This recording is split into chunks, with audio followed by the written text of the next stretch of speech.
સુરતમાં ફૂંકાયેલા મિની વાવાઝોડા બાદ હવામાન વિભાગ દ્વારા કરેલી 3 દિવસની આગાહીને લઈ સુરતમાં ફાયર વિભાગ દ્વારા એક્સ્ટ્રા કંટ્રોલ રૂમ શરૂ કરાયો છે.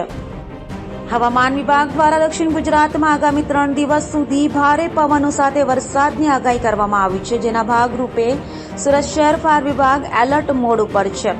ફાયર વિભાગ દ્વારા એક્સ્ટ્રા એક કંટ્રોલ રૂમ ઊભું કરવામાં આવ્યું છે.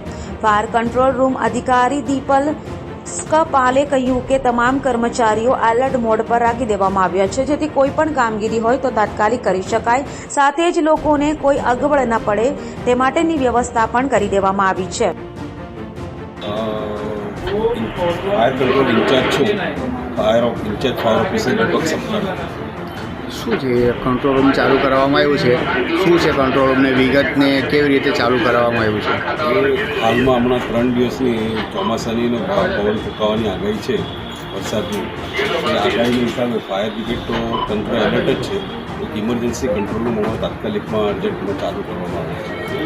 3 દિવસની આગાહીને લઈને તંત્ર કેટલા એલર્ટ છે ને આ સુધી કેટલા કોલ આવ્યો? તંત્ર તો આપણું ફાયર બ્રિગેડ એમ તો 24 કલાક એલર્ટ જ રહે છે. આજ રોજ ગઈકાલ રાતથી લઈને અત્યાર સુધીમાં 17 જેવા ઝાડના 17 થી 18 કોલ જેવા ઝાડના કોલ મળે છે.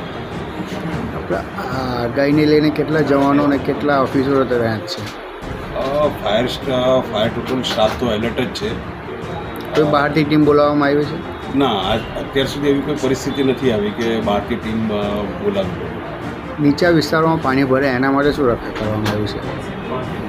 નીચા વિસ્તારોમાં પાણી તો હાલ ભરાયા નથી, પણ જો કદાચ ભવિષ્યમાં ભરાય પાણી તો આપણી પાસે બોટની વ્યવસ્થા સુરત ફાયર બ્રિગેડ પાસે છે જ.